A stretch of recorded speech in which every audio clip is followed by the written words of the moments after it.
Hello students, मैं professor Uday Teke. आज के इस लेक्चर में हम absorption of overheads, that is under absorption of overheads as well as over absorption of overheads, इस कंसेप्ट के बारे में एक न्यूमेरिकल एग्जाम्पल सॉल्व करेंगे।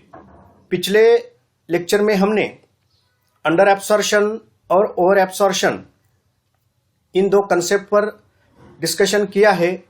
ये अंडर एब्सॉर्प्शन का मीनिंग क्या है, ओवर एब्सॉर्प्शन का मीनिंग क्या है, उसके कॉजेस क्या होते हैं और उसकी जो ट्रीटमेंट है, अकाउंटिंग ट्रीटमेंट, वो कैसे दी जाती है, इसके बारे में पिछले लेक्चर में हमने डिस्कशन किया है।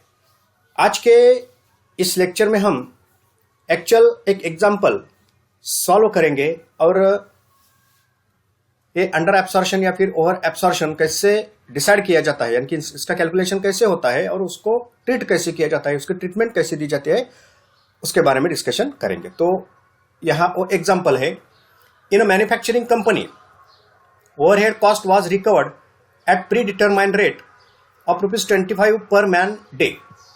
The total factory expenses incurred and the man days actually worked were 41,50,000, that is 41.50 lakh and 1.50 lakh days respectively.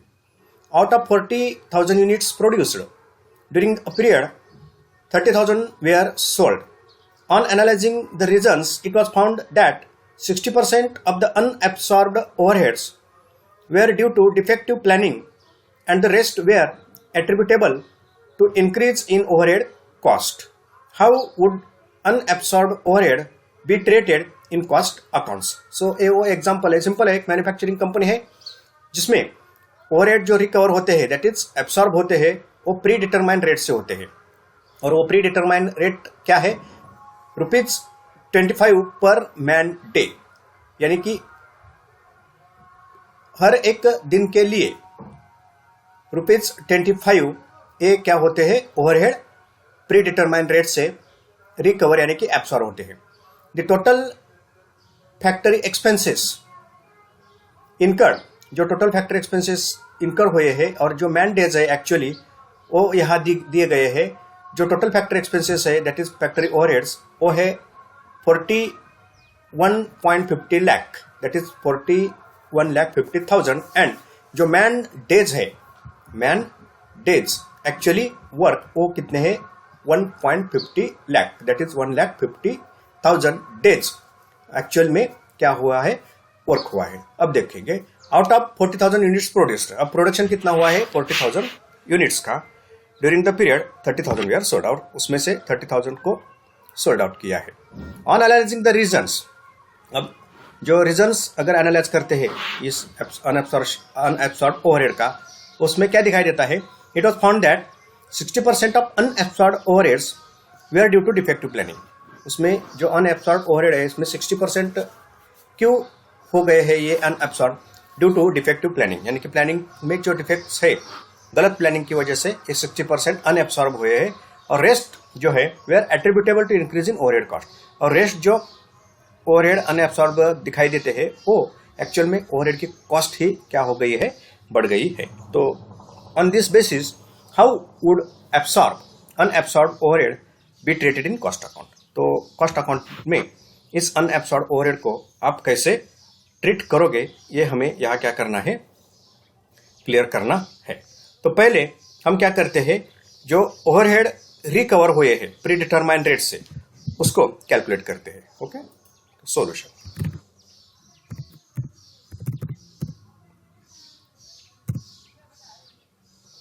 Overhead recovered,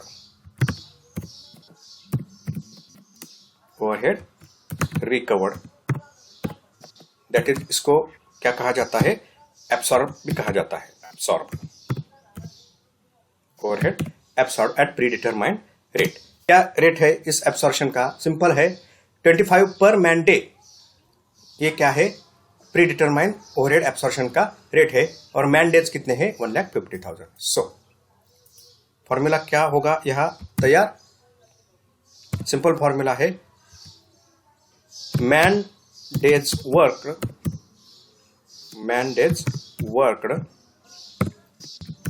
into पर मैन डे रेट,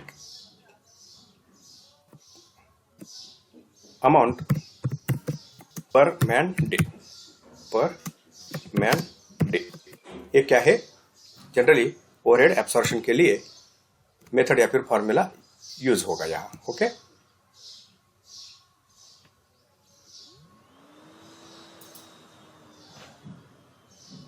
ये वो फॉर्मूला है। ओके, तो अब देखेंगे मैन डेज वर्क क्या है? 1,50,000 डेज।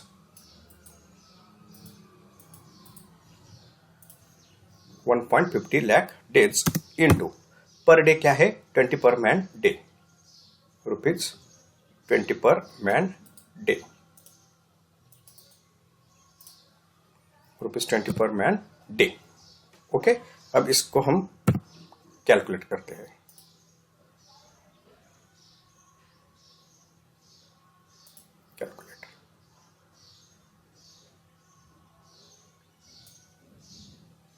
कैलकुलेट करेंगे। ओके, 1,50,000 डेज, ओके, इनटू 25 पर मैन डे, 37,50,000। ओके, 37,50,000। ये ओवरहेड क्या हो गए हैं? प्री डिटरमाइंड रेट से एब्सॉर्ब हुए हैं। अब देखेंगे actual overhead absorb, actual overhead absorb, actual overhead absorb. Okay, actual overhead absorb simple है, वो डेटा दिया है।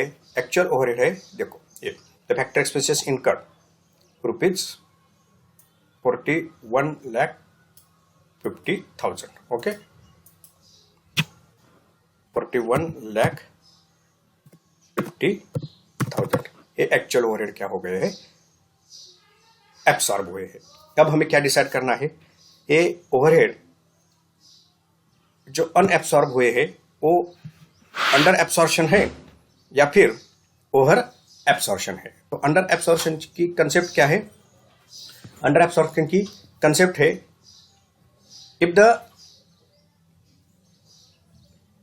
Overheads as per pre determined rate अगर कम होते हैं, यानी कि less than actual overhead absorb, then it is called as under absorption of overhead. और यहां सिचुएशन क्या है?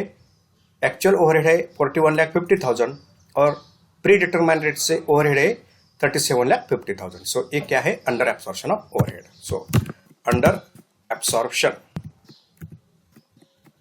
Of overheads, under absorption of overhead, ये सिचुएशन क्या है?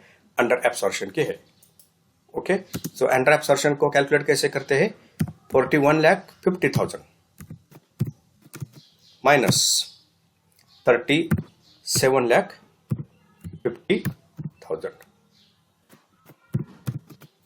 ये सिंपल मैथमेटिकल फॉर्मूला है। और सो ये जो अंडर एब्सॉर्प्शन है कितना होगा? ये under absorption 41,50,000 minus 37,50,000 is rupees 4 lakh.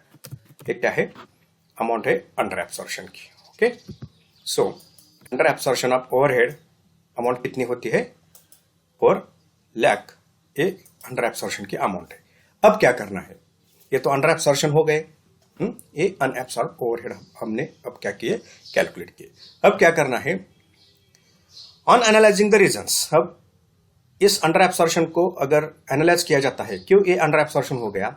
It was found that 60% of unabsorbed overhead, इसमें से जो 60% है ड्यू टू डिफेक्टिव प्लानिंग, यानी कि जो प्लानिंग है उसमें ही क्या है? गलतियां है, उसकी वजह से इसमें से 60% ओवरहेड क्या हो गए हैं? अंडर एब्सॉर्ब हो गए हैं। एंड जो बाकी के हैं 40% were attributable to increase in overhead cost, और ये जो हो गए हैं अनएब्सॉर्ब क्या हो गया है, एक्चुअल ओवरहेड की कॉस्ट ही क्या हो गई है, बढ़ गई है। तो अब इसको क्या करना पड़ेगा, हमें ट्रीटमेंट इसकी देनी पड़ेगी। तो अब ट्रीटमेंट यहाँ कैसे दी जाएगी? जनरली जो पार्ट डिफेक्टिव प्लानिंग से हुआ है, जो अंडर एब्सॉर्प्शन डिफेक्टिव प्लानिंग से हुआ है, उसको क्या कहा जाता है, एक एबनॉर्मल लॉस है ये, और उसको प्रॉफिट एंड लॉस अकाउंट में, that is costing profit and loss account में ट्रांसफर किया जाएगा। और जो ओवरहेड की कॉस्ट एक्चुअल में ही बढ़ गई है, तो उसको कॉस्ट ऑफ सेल्स में या फिर फिनिश्ड स्टॉक में क्या किया जाएगा, एब्सॉर्ब किया जाएगा। तो अब हम क्या करेंगे, इसकी ट्रीटमेंट देंगे। देखो, treatment of under absorption of overheads, treatment of under absorption of overhead, under absorption of overheads.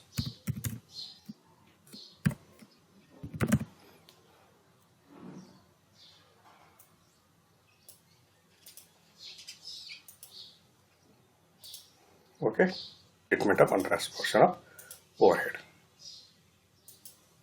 ठीक है, देखो ये ट्रीटमेंट कैसे दी जाएगी। जनरली जो 60% है वो डिफेक्टिव प्लानिंग की वजह से हो गए हैं। So number 1, 60%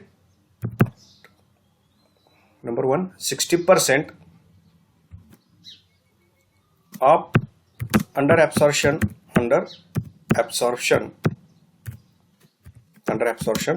of overheads due to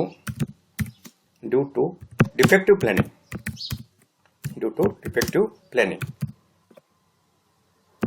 Hence, defective planning की वजह से इसका क्या हो गया है, अंडर एब्सॉर्प्शन हो गया है, defective planning. Hence,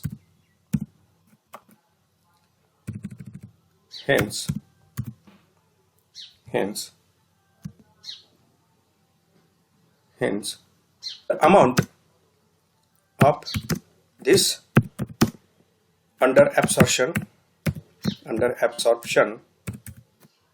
of overheads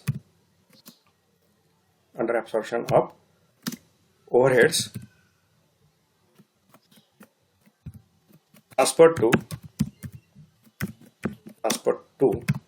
costing profit and loss account,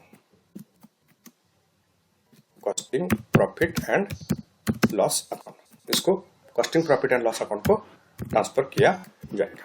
तो ये अमाउंट कितनी होगी, इसको हम क्या करते हैं, कैलकुलेट करते हैं। देखो 60%, इसका एक सिंपल मैथमेटिकल कैलकुलेशन यहाँ करना पड़ेगा। ₹4 लाख डिवाइडेड बाय 100, इसका कितना परसेंट, 60%।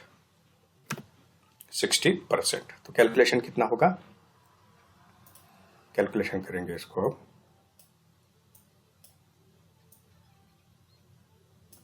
देखो ये ₹4 लाख डिवाइडेड बाय 100 इंटू 60%, ₹2,40,000। एक क्या हो गए, प्रॉफिट एंड लॉस अकाउंट को ट्रांसफर हो गए, costing profit and loss account को, not profit and loss account but it is transfer to costing profit and loss account. इस costing profit and loss account को ये क्या हो गए, ट्रांसफर हो गए। ये हो गया जो पार्ट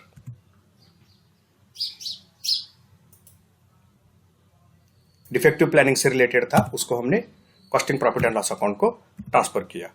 और due to increase in cost of overhead, okay, 40%, यही ऊपर का स्टेटमेंट देखते हैं हम, 40%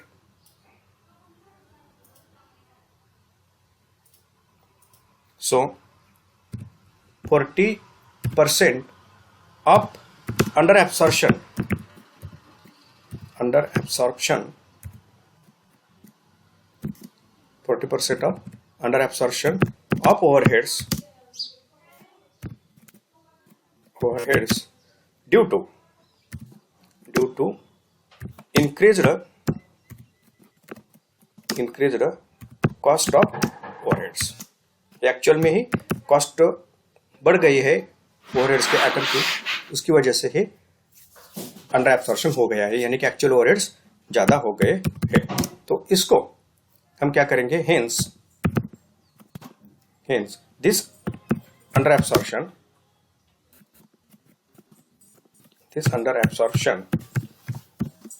of overheads transfer to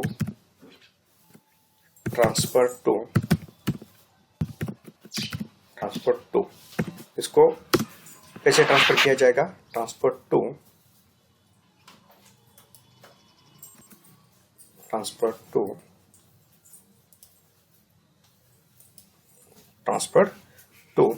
cost of sales account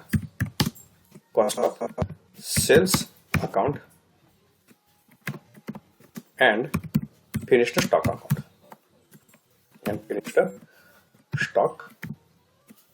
account cost of sales account ही क्यू और या फिर फिनिश्ड स्टॉक अकाउंट्स ही क्यू। जनरली यह हमें बताया गया है out of 40,000 units 30,000 were unit sold. जो यूनिट सोल्ड हो गए हैं एक उस यूनिट्स में उसको एब्सॉर्ब करना पड़ेगा, और जो यूनिट बचे हैं फिनिश्ड स्टॉक 10,000 उस फिनिश्ड स्टॉक के यूनिट में इसको क्या करना पड़ेगा, एब्सॉर्ब करना पड़ेगा। इसलिए हमने यह क्या किया है, ट्रांसफरेशन कहा होगा transfer to cost of sales, और कहा ट्रांसफर होगा फिर, और एक आइटम फिनिश्ड स्टॉक को ये ट्रांसफर होगा। ठीक है, इसको अब हम कैलकुलेट करते हैं। ओके, देखो अमाउंट रुपीज 4 लाख, ये देखो ये amount rupees 4 lakh divided by 100 into कितना परसेंट है, 40% है, इंटू 40% है। इसको पहले हम कैलकुलेट करते हैं। सिंपल है, 4 lakh divided by 100 into 40% amount है। यह अमाउंट कितनी होती है, 1,60,000।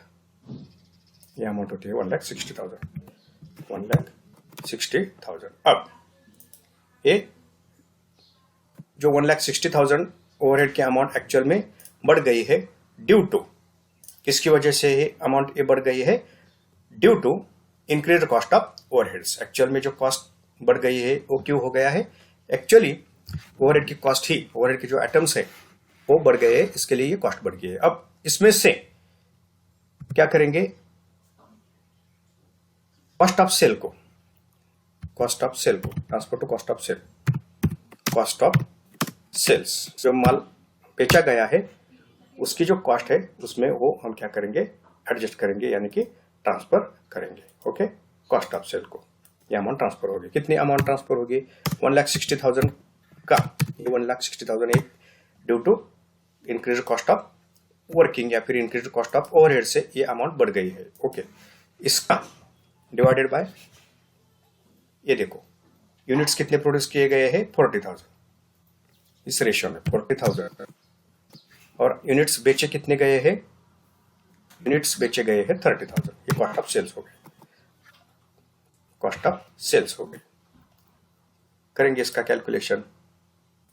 कितना कैलकुलेशन होगा, ए 1,60,000 divided by 40,000 units produced, out of which 30,000 units sold out, 1,20,000। ये 1,20,000 अमाउंट कहाँ ट्रांसफर होगी, कॉस्ट ऑफ सेल्स को। 1,20,000 अमाउंट कहाँ ट्रांसफर होगी, कॉस्ट ऑफ सेल्स को होगी। ओके, और फिनिश्ड स्टॉक को कितनी होगी, फिनिश्ड स्टॉक में इसकी अमाउंट कितनी ट्रांसफर होगी, यही फॉर्मूला, लेकिन फिनिश्ड स्टॉक कितना होगा, अगर 30,000 यूनिट्स बेचे जाते हैं तो फिनिश्ड स्टॉक कितना होगा, 10,000 यूनिट्स का होगा। यहाँ खाली 30,000 की जगह हम क्या करेंगे, 10,000 करेंगे। हो गए, ठीक है। तो 1,60,000 ये amount of unabsorbed overhead divided by 40,000 units into 10,000 units क्या है, स्टॉक ऑफ फिनिश्ड गुड्स 40,000। तो ये 40,000 जो ओवरहेड है अनएब्सॉर्ब्ड ओवरहेड, वो कहाँ ट्रांसफर हो गए, कॉस्ट ऑफ फिनिश्ड स्टॉक में, यानी कि फिनिश्ड स्टॉक की जो कॉस्ट है उसमें ये क्या हो जाएंगे, ट्रांसफर हो जाएंगे। तो इस तरह ये अंडर एब्सॉर्प्शन और ओवर एब्सॉर्प्शन को क्या किया जाता है, डिसाइड किया जाता है, और जो अमाउंट है उसको क्या किया जाता है, कॉस्ट अकाउंटिंग में ट्रीट किया जाता